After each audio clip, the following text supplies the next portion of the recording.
I have no idea how to intro this series without sounding like a crazy person. Like, for real, I know sometimes my thumbnails and titles sound a little clickbaity, and in all fairness, it is working. But, man, this series has one of the craziest premise, themes, blah, I don't know. This series takes all the magicalness of like the isekai, reincarnation, dungeon hunter kind of thing, and just kind of uses the very bare bones, and then just makes him a fish.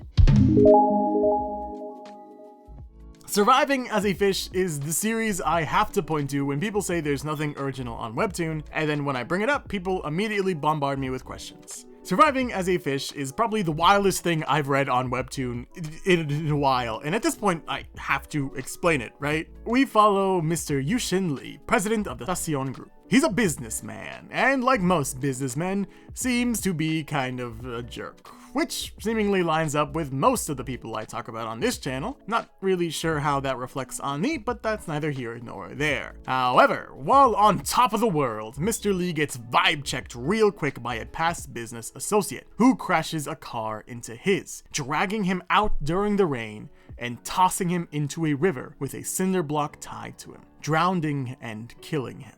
But the world said not yet, giving him the option to be reborn, not into a fantasy world with magic or kingdoms, not even as a human, not sending him back in time, not making him a slime or a sword or a refrigerator, instead giving him the chance to be reborn as a largemouth bass.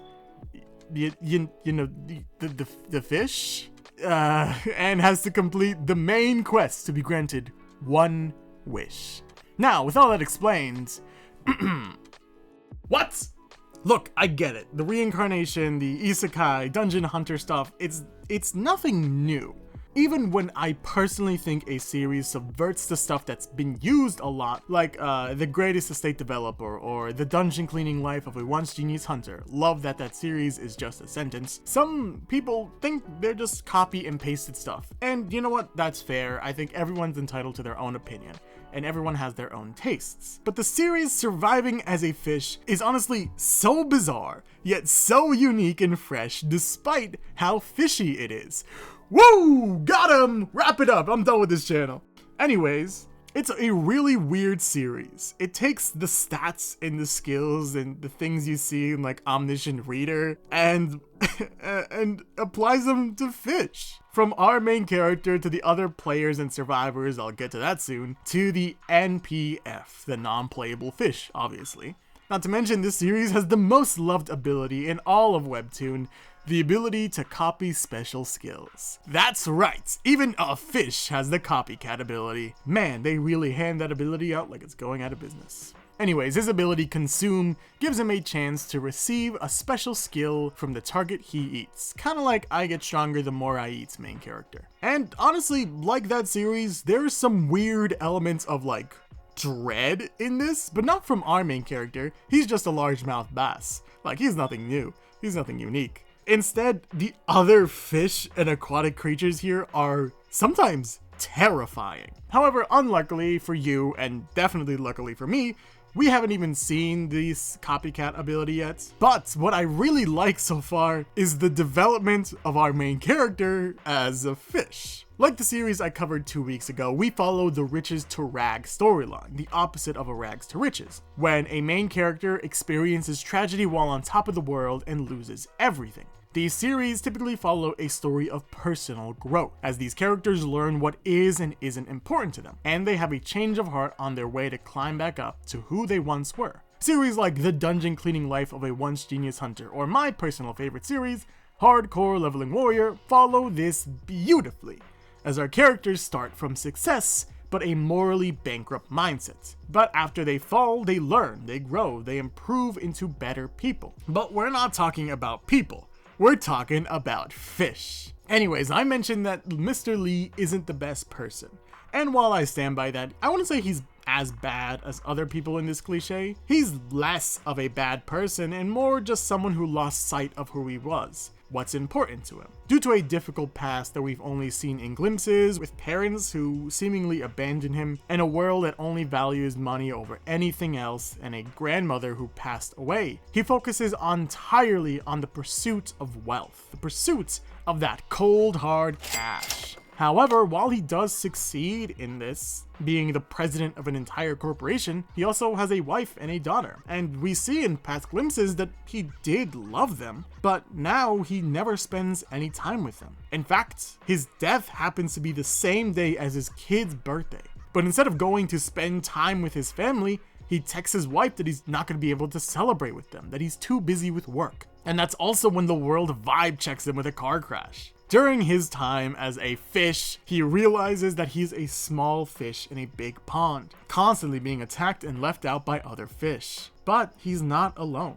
At the beginning, there's this father bass that protects Mr. Lee throughout the early moments. Watching some fish protect his kids makes Mr. Lee see his own life in a new light. Makes him realize he's been a terrible father and a terrible husband, focusing on work before anything else, abandoning his wife and child to make money, never giving them full attention. When he levels up, he sees memories of other people. He sees things like his wife talking to her mother, or her wife talking to that past business associate, talking about how he didn't show up to his own kid's birthday party. This, in combination with Father Bass dying to protect his own kids, makes Mr. Lee realize that he hasn't been living a fulfilling life. The life of making money wasn't actually worth it if it means that his own family is alone and depressed. Deciding that he needs to reevaluate his life to focus on what's actually important, even if it means fighting terrifying bosses. The 6 bosses of the lake, including the Blue Spot, the Vicious Destroyer, the Swamp Hunter, the White Thug, the Assassin of the Crevices, and the Cunning Predator. I had no reason to tell you those names, I just wanted to because they sounded like JRPG mercenaries. But also so far, these bosses are legitimately like a JRPG boss fights. These massive creatures with unique skills and powers. And while we haven't seen a ton of them, we've only really seen Blue Spots and the Bluegill. What is this series? We've only seen one with these really cool spiral attacks and summoning minions, other fish to help him fight. The combat is a weirdly enjoyable part of this. I'm sorry if I'm laughing. It's just this series is wild, right? I'm talking about the combat of a fish, but it really is enjoyable. Watching him dodge and dash around, figure out ways to either fight back or running away, sets these opponents and, well, these other fish up to be major threats. It's also going to be really enjoyable when he either faces off against them alone or by getting a party of survivors together, like a true RPG. Anyways, he has to either slay all the bosses or slay all the other survivors. And here's where things start to get interesting, if it wasn't already interesting to you already. Mr. Lee isn't the only person here. There are at least 6 survivors, including him. One of these survivors is a goldfish that goes by Gia Park. She was someone who was kidnapped and died in the lake. And while Mr. Lee sees her more as a klutz than anything, she's level 9 while he's only level 6.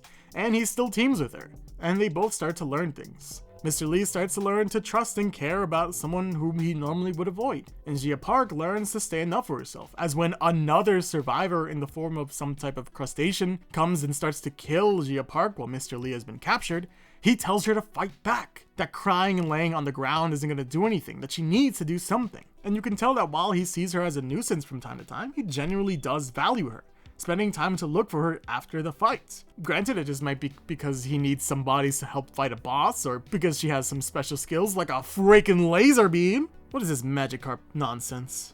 Anyways, it's about the journey, and that journey is the importance of self-discovery and priorities. Questioning what they are. Who is he? What are his priorities? Like I said, Riches to Rags or The Fall from Grace is almost always a personal story. A story of self-reflection, realizing that the character that fell, this Icarus-type person, was a bad person most of the time. And while on the scale of bad characters, he's not exactly the worst, but Mr. Lee sees the faults in his life. He sees the error of his ways. So far, this series makes Mr. Lee see what he actually needs to fight for, why he's teaming up with these other survivors, why he's facing off against these monsters that are bosses, why and who he's fighting for. It's weird to say that a series where a person gets reincarnated as a fish has a really touching and beautiful story about the importance of family and having the right priorities, living life with the people you love the most. But it's true. And honestly, if you can make me care about a fish and make me think he's going through a character arc, I think that's pretty spectacular. Make sure to check out Surviving as a Fish, updating every week on Webtoon.